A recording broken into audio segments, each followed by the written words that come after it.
अगर हम अपने चारों तरफ देखें, मतलब घर की दीवारें, सड़कें, दूर जो पहाड़ दिखते हैं या फिर नदी किनारे पड़े पत्थर, ये सब चट्टानें ही तो हैं। पर सवाल ये है कि ये चट्टानें आती कहाँ से हैं? क्या ये हमेशा से यहीं थी या ये समय के साथ बनी हैं? जानेंगे कि ये बनती कैसे हैं और इनके 3 मुख्य प्रकार कौन से हैं। ठीक है, तो चलिए शुरू करते हैं। कल्पना कीजिए, एक ज्वालामुखी फट रहा है और उसके अंदर से आग जैसी गरम पिघली हुई कोई चीज बाहर आ रही है। पृथ्वी के अंदर जब ये होती है तो इसे मैग्मा कहते हैं और बाहर आने पर लावा। यहीं से कहानी शुरू होती है। बिल्कुल, ये पहला अध्याय है। जब यही पिघला हुआ लावा ठंडा होकर ठोस हो जाता है तो बनती हैं आग्नेय चट्टानें। Igneous rocks. इन्हें प्राथमिक चट्टानें भी कहा जाता है, प्राथमिक, क्योंकि ये धरती पर बनने वाली सबसे पहली चट्टानें हैं। हाँ बिल्कुल। हमारी धरती जब शुरू में बनी थी तो वो आग का एक गोला ही तो थी। जब वो ठंडी हुई तो सबसे पहले यही चट्टानें बनी। इनका नाम भी कितना सटीक है, आग्नेय मतलब आग से बना हुआ।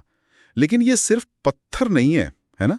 मैंने सुना है कि ये एक तरह का खजाना है। आपने बिल्कुल सही सुना, ये सचमुच धरती का खजाना है।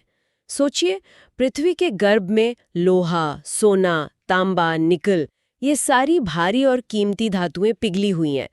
जब मैग्मा ऊपर उठता है तो वो इन धातुओं को अपने साथ ले आता है। अच्छा, तो इसका मतलब ये है कि हमारे ग्रह की जो असली दौलत है, वो सारी धातुएं जिन पर हमारी पूरी सभ्यता टिकी है, वो धरती की आग में पककर ही बाहर निकली हैं। ये तो कमाल की बात है। इसका मतलब हर स्मार्टफोन, हर इमारत कहीं ना कहीं एक प्राचीन ज्वालामुखी की कर्जदार है। लेकिन एक मिनट, अगर ये सब एक ही मैग्मा से बनती हैं, तो क्या सभी आग्नेय चट्टानें एक जैसी ही दिखती हैं? बहुत अच्छा सवाल है। नहीं, वो एक जैसी नहीं होती और उनका फर्क इस बात पर निर्भर करता है कि वो ठंडी कहाँ हुई हैं और कितनी जल्दी हुई हैं। मतलब एक ही ज्वालामुखी से 2 बिल्कुल अलग तरह की चट्टानें बन सकती हैं। ये कैसे? बिल्कुल। पहला प्रकार है बहिर्वेधी चट्टानें, यानी एक्सट्रूसिव रॉक्स। जैसा नाम से लग रहा है, ये तब बनती हैं जब लावा ज्वालामुखी से बाहर पृथ्वी की सतह पर आ जाता है।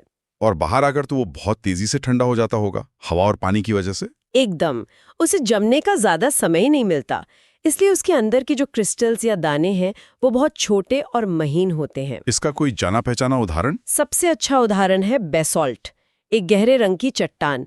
भारत का जो दक्कन का पठार है, महाराष्ट्र और आसपास का इलाका, वो पूरा का पूरा बेसाल्ट लावा से ही बना है। अच्छा। और इसी बेसाल्ट चट्टान के टूटने से वहाँ की प्रसिद्ध काली मिट्टी बनती है, जो कपास की खेती के लिए बेहतरीन होती है। ओके, तो ये तो हुई बाहर की कहानी। अब अंदर क्या होता है, मतलब जो लावा बाहर नहीं आ पाता? अंदर बनती हैं अंतर्वेदी या पातालिक चट्टानें, इंट्रूसिव रॉक्स। हाँ। यहाँ मैग्मा में इतनी शक्ति नहीं होती कि वो पृथ्वी की सतह को तोड़कर बाहर आ सके। वो अंदर ही फंस जाता है और वहीं धीरे धीरे लाखों सालों में ठंडा होता है। लाखों साल? तो फिर तो उसके क्रिस्टल्स को विकसित होने का पूरा मौका मिल जाता है और वो बड़े बड़े दानों वाली चमकदार चट्टान बनती है। इसे याद रखने का वो मजेदार तरीका भी है ना? हाँ, ग से गहराई, ग से ग्रेनाइट और ग से गैब्रो। ग्रेनाइट तो हम सबने देखा है किचन के काउंटर टॉप पर। हाँ, और इमारतों में भी। ये बेहद मजबूत और सुंदर चट्टान है। दक्षिण भारत के कई प्राचीन मंदिर तो ग्रेनाइट के एक ही विशाल टुकड़े को तराशकर बनाए गए हैं। तो लावा या तो सतह पर जमता है या बहुत गहराई में, क्या बीच में कुछ नहीं होता? होता है, एकदम सही सोचा आपने। कभी कभी मैग्मा ऊपर तो आता है, पर सतह तक पहुंचने से पहले ही कहीं दरारों में फंसकर जम जाता है। अच्छा। उन्हें मध्यवर्ती चट्टानें कहते हैं। ये डाई या सील जैसी आकृतियां बनाती हैं। ठीक है, हमारे स्रोतों में सिलिका के आधार पर भी एक वर्गीकरण का जिक्र था। उसका क्या मतलब है? वो उनकी केमिकल बनावट है। बेसिकली जिन चट्टानों में सिलिका की मात्रा मतलब 65% से ज्यादा होती है, उन्हें हम अम्लीय या एसिडिक रॉक्स कहते हैं। जैसे ग्रेनाइट? बिल्कुल। ये हल्के रंग की और बहुत कठोर होती हैं, और जिनमें सिलिका 45% से कम होता है, उन्हें क्षारीय यानी अल्कलाइन रॉक्स कहते हैं। ये गहरे रंग के होते होंगे? हाँ, जैसे बेसाल्ट, और इनमें लोहा, सोना, तांबा जैसी धातुएं ज्यादा मिलती हैं। ये चट्टानें तो मतलब बहुत ही ज्यादा मजबूत लगती हैं। यकीन नहीं होता कि प्रकृति में ऐसी कोई शक्ति है जो ग्रेनाइट जैसी चीज को तोड़ सके। होता है, लेकिन इसमें लाखों साल लगते हैं। समय और प्रकृति की ताकतें सबसे मजबूत चीज को भी तोड़ सकती हैं। और यहीं से हमारी कहानी चट्टानों के दूसरे प्रकार की ओर मुड़ती है। अच्छा, और इसको समझने के लिए वो मसाला पीसने वाला उदाहरण था, है ना? हैं सबसे पहला कदम क्या होता है? अदरक या कोई साबुत मसाला रखकर उसे कूटना, छोटे टुकड़ों में तोड़ना।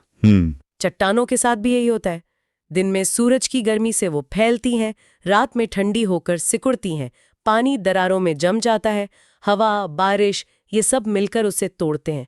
इस प्रक्रिया को कहते हैं अपक्षय, वेदरिंग। ठीक है, तो चट्टान टूटकर छोटे टुकड़ों में बट गई।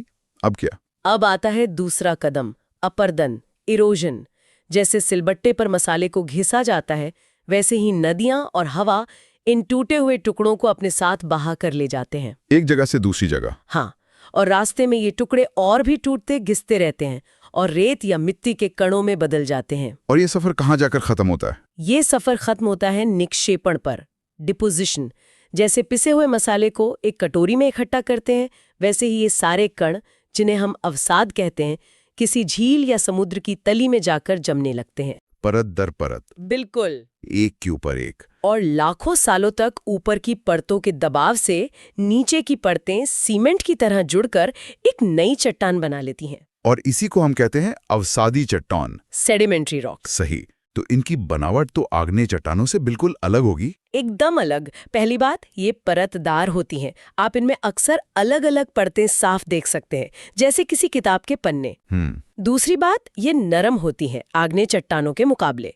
और सबसे दिलचस्प बात, इनमें इतिहास छिपा होता है। हाँ, ये अपने अंदर इतिहास को सहेज कर रखती हैं। मतलब जीवाश्म है ना? हाँ, लेकिन ये थोड़ा यकीन करना मुश्किल है। लाखों साल पहले का कोई पत्ता या जानवर पत्थर में कैसे छप सकता है? वो सड़ क्यों नहीं जाता? बहुत स्वाभाविक सवाल है। होता यह है कि जब कोई जीव मरकर इन अवसादों की परतों के बीच दब जाता है तो उसे हवा नहीं मिलती। ओके, तो वो सड़ नहीं पाता। सही। धीरे धीरे उसके शरीर के नरम हिस्से तो गल जाते हैं, लेकिन हड्डियां या शेल जैसी कठोर चीजें बची रह जाती हैं। फिर लाखों सालों में जमीन के अंदर का पानी, जिसमें घुले हुए मिनरल्स होते हैं, वो इन हड्डियों की जगह ले लेता है। तो असल में वो हड्डी की जगह उसी आकार का एक पत्थर बन जाता है। वाह, तो ये चट्टानें असल में पृथ्वी की डायरी हैं। एकदम सही।